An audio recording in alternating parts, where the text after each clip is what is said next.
Hi, Nikki. Welcome to the podcast. Hello, lovely to see you, and thank you for having me here.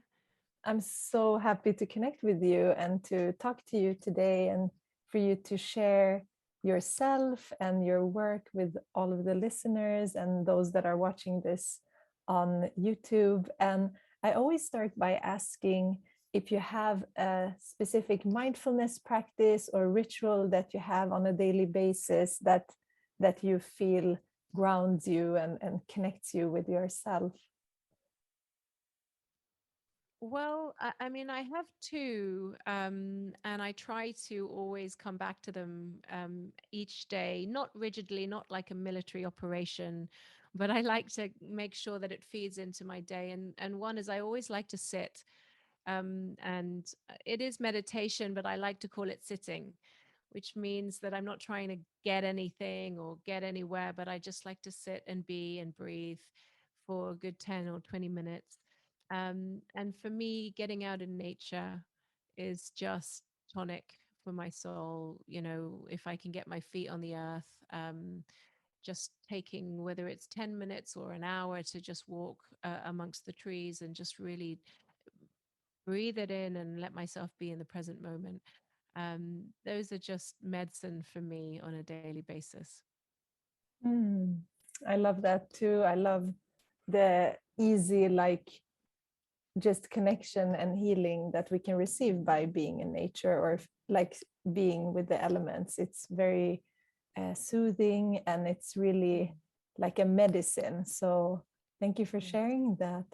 And I'm so excited to talk to you today. You have just had your new book, Surrender, released. Break free of the past, Mhm. realize your power, live beyond your story. Yeah, I have it That's my baby. too. It's so colorful and beautiful and just like the Oh, colors of the soul. I think it's really also I'm just when I see the colors, I'm thinking of you and what you are and what you it really is a beautiful cover and it really reflects you. So maybe you want to share with thank the you. listeners, maybe people have followed you, listened to your beautiful talks and read your books and maybe you want to share a little bit of your path leading here and who you are if someone hasn't connected with you yet. Sure. Yeah, well, I think there are kind of two big phases of my journey. I mean, there's been a lot of big shifts, but two really big pivotal changes in my journey that have allowed me to be here today, and both of which I share in the book. And the beginning was 22 years ago. I and it's hard to believe really when you sit with me and you know me and we're here speaking with each other. Even when I say it, it's hard for me to believe. 22 years ago, I was a fall down drunk, drug addict, bulimic. I was, the one that you would cross the road to walk on the other side of the road from. I was getting into big messes wherever I was going, and just very, very unhappy. And just in a constant internal battle and struggle within myself all the time. And yeah, I just was in this turmoil where I was desperate to be someone else and to not be as I am and where I was, but there was no way out. Every time I tried to get out, I would get into more trouble or I would get into more problems. So, I hit rock bottom when I was 20, and it really was a rock bottom. I wasn't sure whether I wanted to continue my life. And I write about it in the book. That was the first point of surrender for me. Um, I woke up one morning, same madness in my mind. Today I'm going to eat well, I'm going to stop drinking, I'm going to be good. And then, of course, within an hour, all the habits and the patterns and all the thoughts would start coming back. But today, there was something different about that day. I I somehow I I broke down and I landed on the floor in my living room, and all this grief just started flooding through me. And it as I and I didn't try to stop it. And I just let it come. And as I was sobbing on the floor, and it must have been a good hour, um, it felt like I was crying for everything that I had never really ever said or never felt allowed myself to feel. And and that was my first point of surrender. I whispered out loud, I just don't know how to do this. Please help. Um, and within an hour, I was in a doctor's office. Within a few more hours, I was in treatment. And that was the beginning of a new path for me. Um, and then I share about in the book, for the first 10 years, I did everything well. I got clean, I stopped drinking, I started doing yoga, and I started meditating, and I was drinking my green juice, and I was kind of ticking all the boxes that looked like I was doing good. And society and the world would was accepting me now. I was part of community. And yet somehow, even though everything was better, I was still struggling with the same internal suffering that just never seemed to go away for long enough. Little bouts of freedom, but it would always come back, this kind of low self-worth, self-doubt, insecurity, shame. And and so it made me realize that, even though I looked better, and I was now in a place where society accepted me, really not an awful lot had changed since my addiction days. It was tidier, but internally I still wasn't free. So that was the beginning where I started to really look into the work of maturation and ontology, and how our mind works, and how the nature of how our past imprints our present. And that was really the beginning for me to dive deeper into transformational work. I went back to school. I trained in Chinese medicine. I trained in diving deeply into the elements, not just with diet and energy healing, but also with your emotional healing, and a full integrated um, way of healing and balance within yourself. And I qualified as a macrobiotic counselor.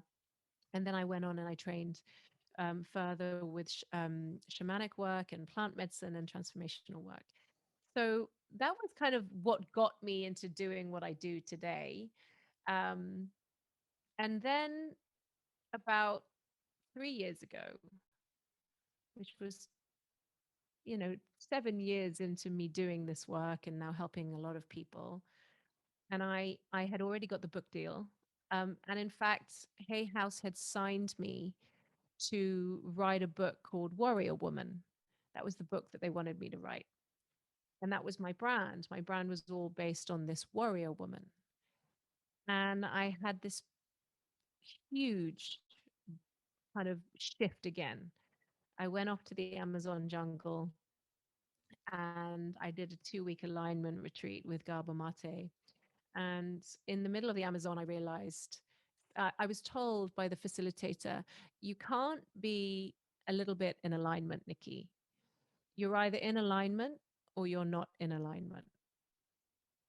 And it it really hit me like a ton of bricks. It was like, you can't be in alignment in your work and not be in alignment with the man at the shop at the end of the road, or the bus driver that picks you up that day, or with your husband. That you're either in alignment as in a space that honors, your values and who you say you are in the world everywhere, or you're not in alignment.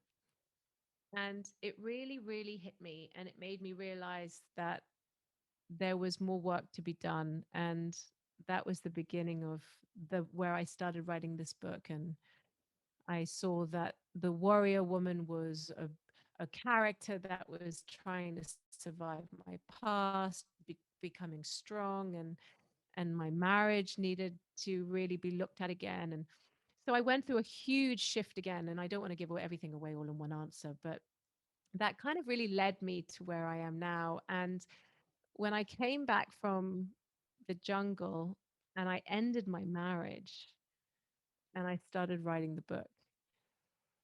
And as I was writing the book, every single day was like a deeper invitation of surrender. What do I need to release today? What is getting in the way of me really honoring what is true for me? What is still there from my past that is coloring how I see the possibilities for my life? And every day was just like another invitation by source, by something bigger. Surrender, surrender. And so I knew that a new book was coming through. And I wrote to Hay House and I said, look, I'm not meant to write the Warrior Woman book. That's not what I'm meant to do. Um, and and they said, look, we just want you to write the book you were born to write. So Surrender was born, and it was born whilst I was going through the process. And it was transformational. It yeah, it was like giving birth to myself and also to the book. Yeah, it is really a birthing process, and writing a book is, especially if it's about healing and our own journey, it's like a step in our own healing also, and to share and to transform that energy that we've carried of like anything from grief to anger, and transforming that energy into something that can help others to Yeah. yeah, work on themselves, heal. And I think it's so beautiful because your book, like surrender, the word surrender is so important. I think it's not maybe used as much as we could or should, because I think it's really the key to so much. And I want to ask you, like, what is surrender to you? Well, I mean, obviously, I have danced with this word a lot in the last 3 years, and there are so many levels to what it means to me. But really, in essence, you know, it when I feel into the word surrender, it reminds me deeply who we all truly are. That who we all truly are is beyond these identities and the stories of our minds. It is beyond all the thoughts and the ideas and the views that we have learned and absorbed.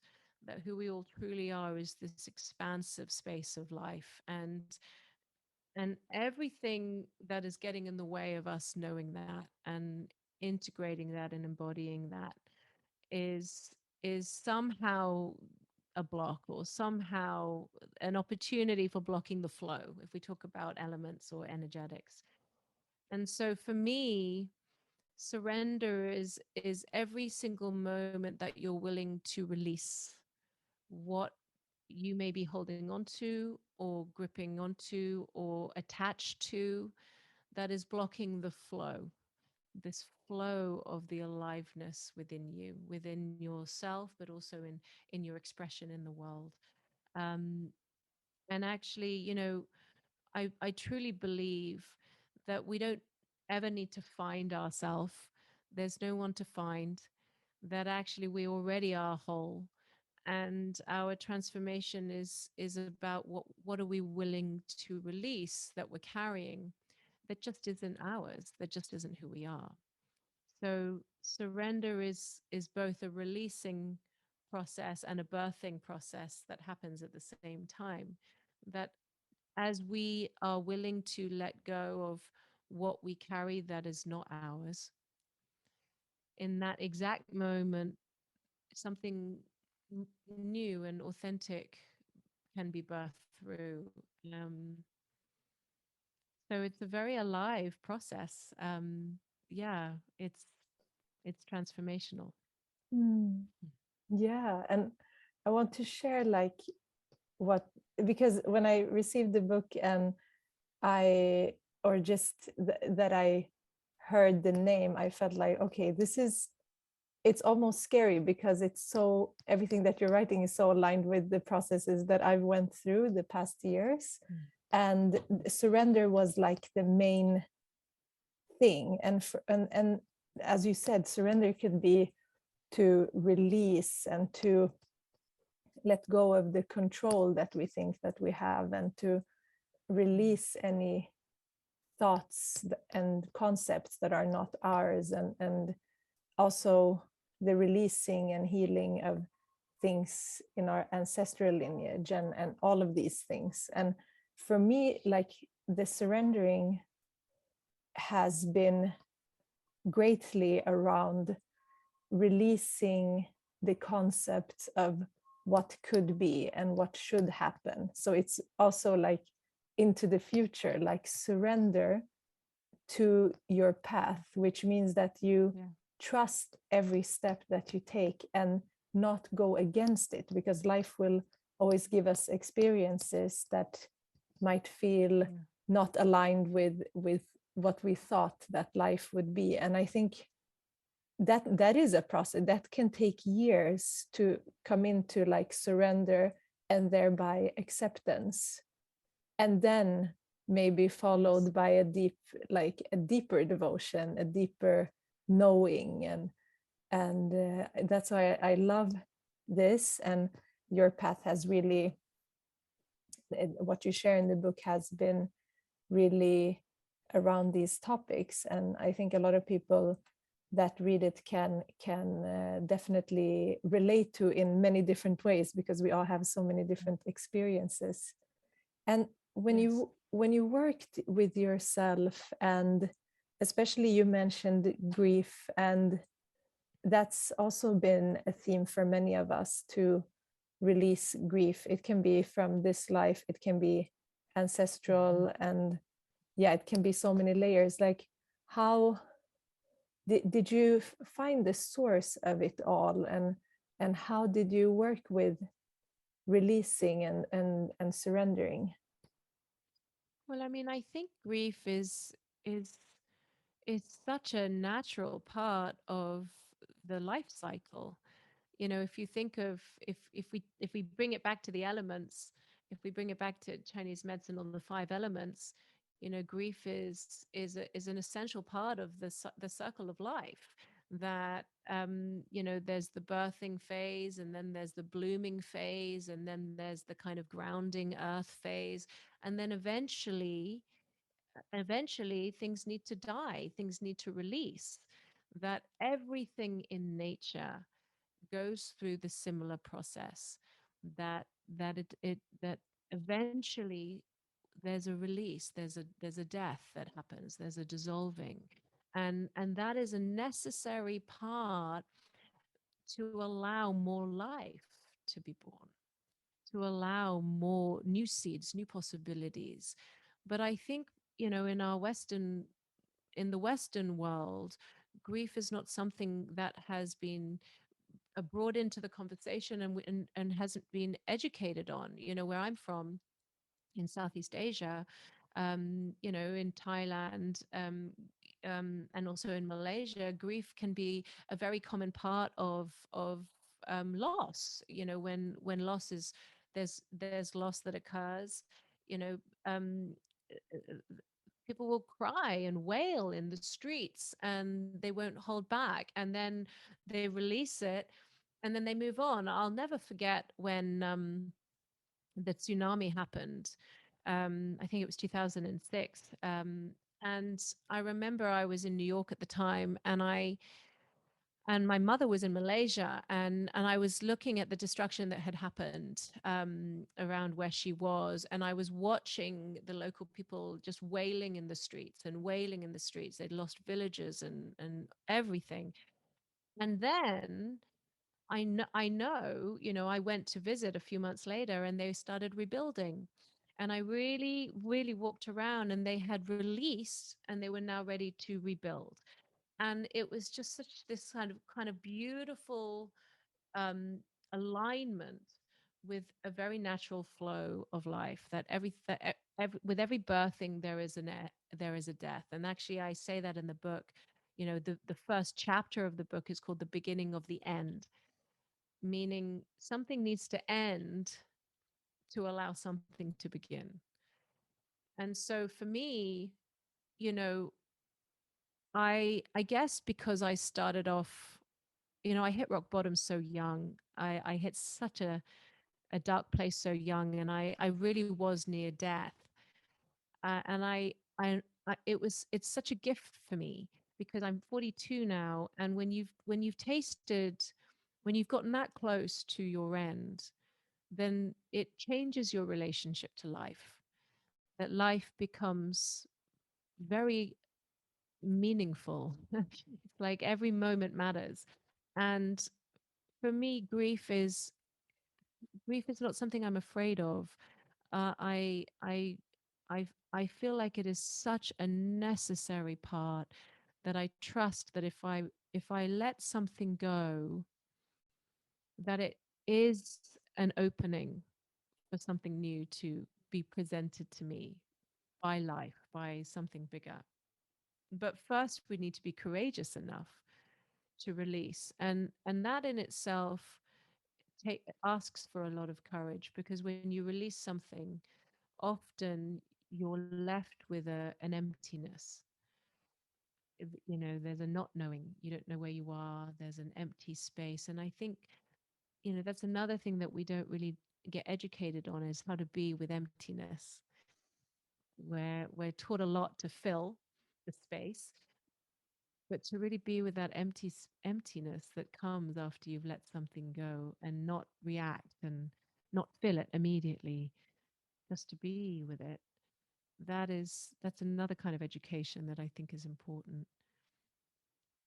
Yeah, I hope that Yeah, answers your question. yeah, definitely.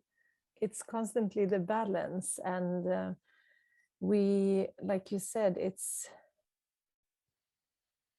I love that, the beginning of the end and all of this, like it all goes together. It's like the infinity sign, and it's like in the end there's no real beginning or ending, and everything melts Yeah. together. But it's really beautiful, because even life and death, like you said, it's so different in different cultures, how, and it's very apparent now. And I think if we're not really aware, we don't know how afraid we are of death and dying. And so that, like, if that's within our genes and DNA, then in life it's hard to process that we have this cyclical life, that, yeah, when winter comes, everything dies, and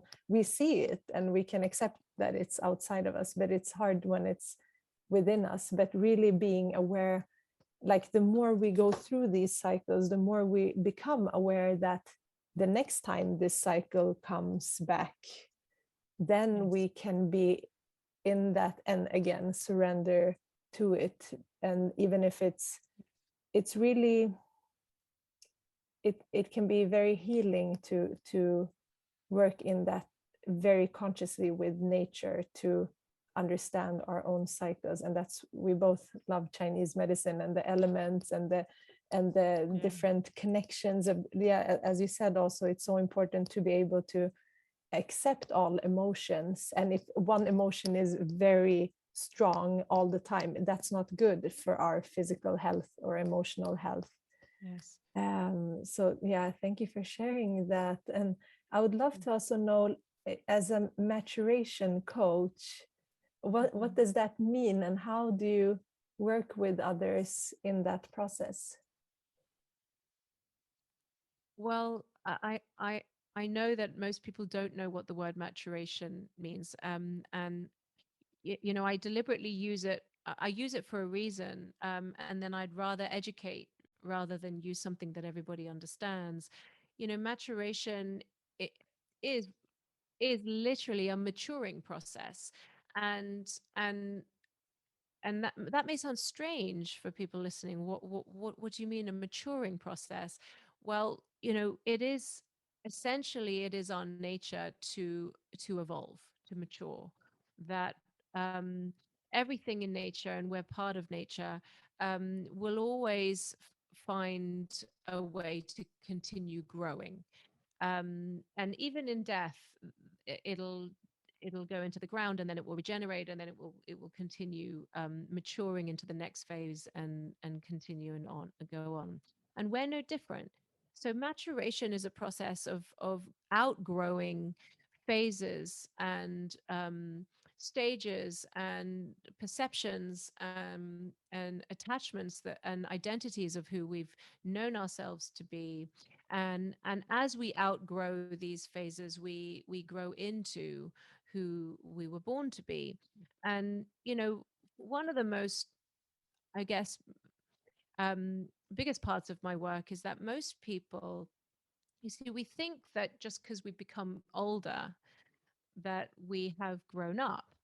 And I don't say this, mean this judgmentally. It is actually fact. We think that because we've got older, we've grown up. But most of the time, we've just got taller, and we carry so much of our unresolved, um, unhealed childhood into our adult worlds.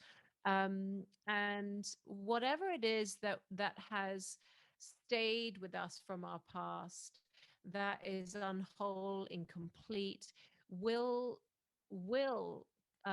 contaminate how we see and experience our present, how we behave, how we speak, how we see the world.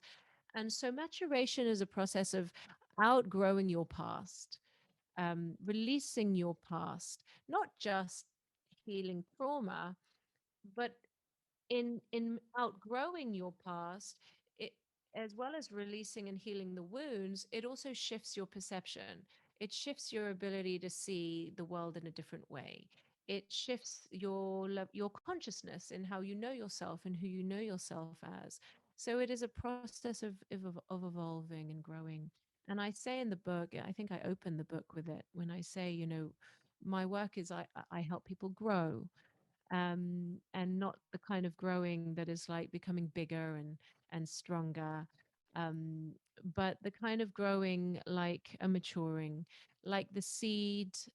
The rose seed, will its destiny is to grow into the rose, or the caterpillar's destiny is to grow into the butterfly. Well, I believe that each one of us has, our destiny is to evolve in consciousness, um, and with that also requires an outgrowing of states of being that we're in.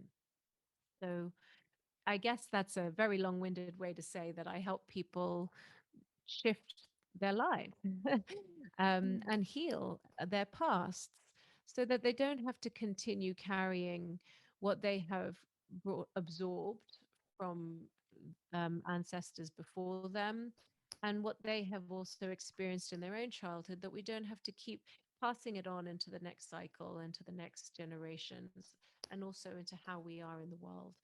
Mm. That when we can truly outgrow these states, then we become who we were born to be. We become these very alive, authentic, conscious states of being in the world, where we can be in a new relationship with life.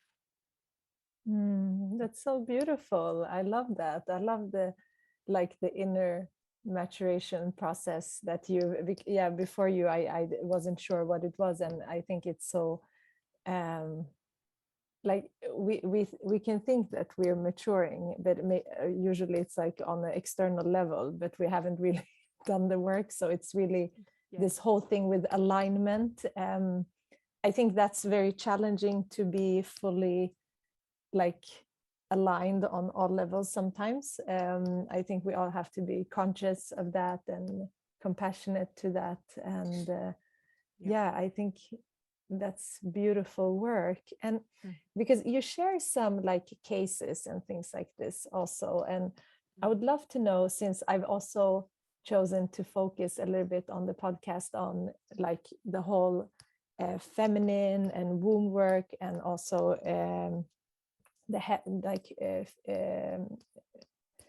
like female health issues, because that's also what got me into Chinese medicine the most. That was my like point of interest. How have you seen, you have worked with a lot of people, have you seen any because I can see in Chinese medicine patterns with the same type of issues coming up, and in Yeah. this process that you're helping your clients, for example, if you're a woman and you're bleeding and you have these very intense bleeds and periods, and in your work, what have you seen that is connected to? Well, there's so many answers to that question. I think the first thing I want to say is that everything is connected. Everything is connected.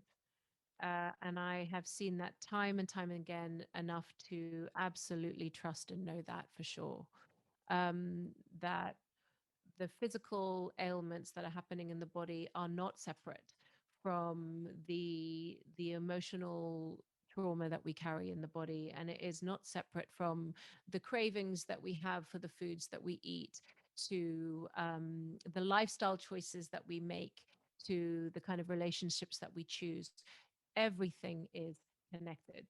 And you know it's really kind of mind blowing when you really start to dig deeper and you look into it. That and I'll use myself as an example. you know um uh the story that I had attached myself to as a little girl was that my mother's anger, my mother's rage was because I was bad. And so that became my identity. It became my reality, that I'm bad, that who I am is bad in the world.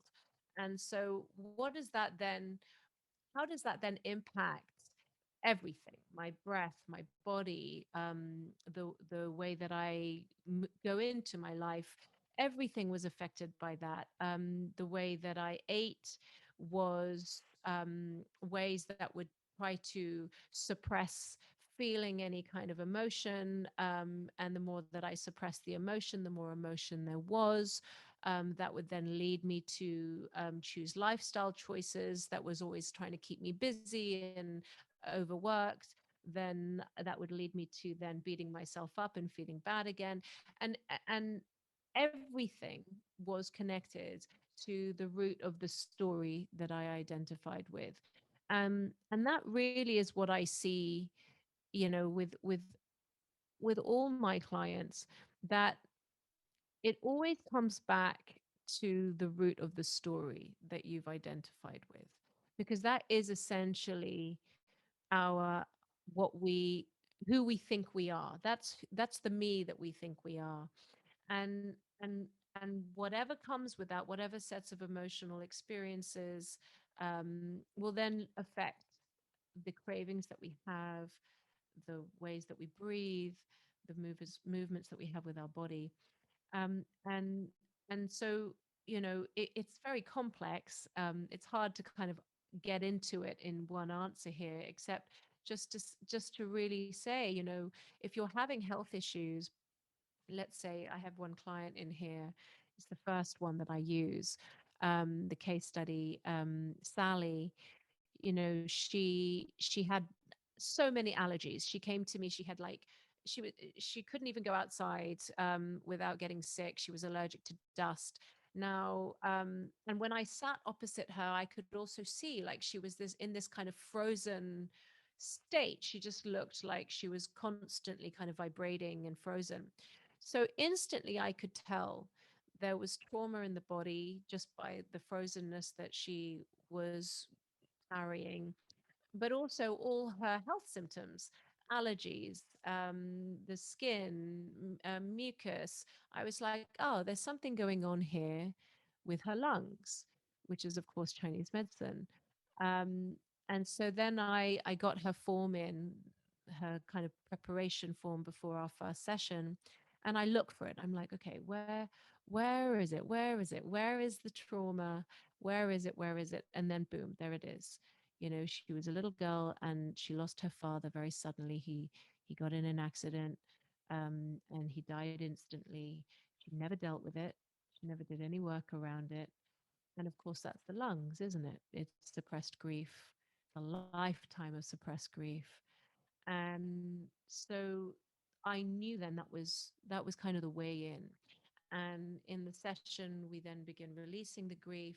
But then, of course, we need to start looking at diet as well, and lifestyle changes. And everything started to be part of her transformation, her maturation process. You know, but it had to begin with where's the root? Where's the frozen moment for her that that kept the body in a frozen state in the past? I'm happy to say that Sally is 95% symptom free. She's actually qualified in a completely new career now. And I like that story because it shows people so much how everything is connected. Yeah, I love that case that you shared, and to see that there's always this really emotional or energetic root of everything that we're experiencing in the body. It's rarely just like physical causes, and everything it connects and everything affects each other, like in the body, in our emotional, mental, spiritual, like every part of us. So thank you so much for Yes. sharing that. It's so exciting, and I really, really love your book, and I hope that as many people as possible can benefit from this and read it, because oh, and this quote came up. I have to just read it. I love this. Your maturation is about unlearning what is blocking your ability to see who you truly are. Surrendering to the not knowing is your pathway to becoming free. That is so beautiful. Thank you Mm. so much, Nikki. And I want to ask if you have anything you would like to share, and also if people want to work with you, connect with you, or join your courses or retreats, please share that as well.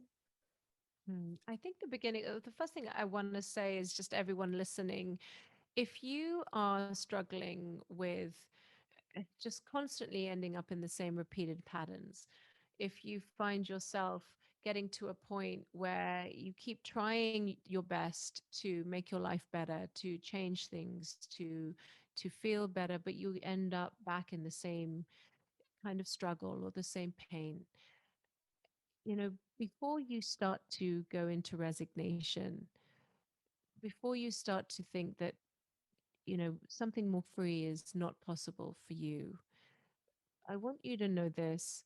Every single person, every single one of us is born into this world whole, that it is our essential nature. It We are already everything and nothing. We are already wholeness. And so the problems that you are seeing in your life are not who you are. They are not who you are. And so I want you to know this because you're not doing anything wrong. You're not you're not doing anything bad. You've just been trying to survive, and you've been trying to survive because of something from your past or some pain. And so that's the first thing I want everyone to hear, that your problems are not who you are and you're not doing anything wrong. It is the nature of human being to try and find ways to survive. So if this is you, please do get the book, and start your maturation journey so that you can remember that you are the one that already has all the power, and that your problems aren't don't need to define you anymore. That's kind of for the listeners. And then for anyone that wants to work with me, you can find me on my website, www.nickiclinch.com. That has all our programs on there. I lead a lot of programs and workshops, and I mentor people one to one. You can buy the book on the website as well. And you can also follow me on Instagram, which is Nicky_Clinch. Um, and that's it. Thank you so much for sharing that. I will share all of the links in the show notes as well. And I want to thank you so much for being here and sharing your story and writing this beautiful book. I'm very grateful. Thank you. Thank you Thank so much. you.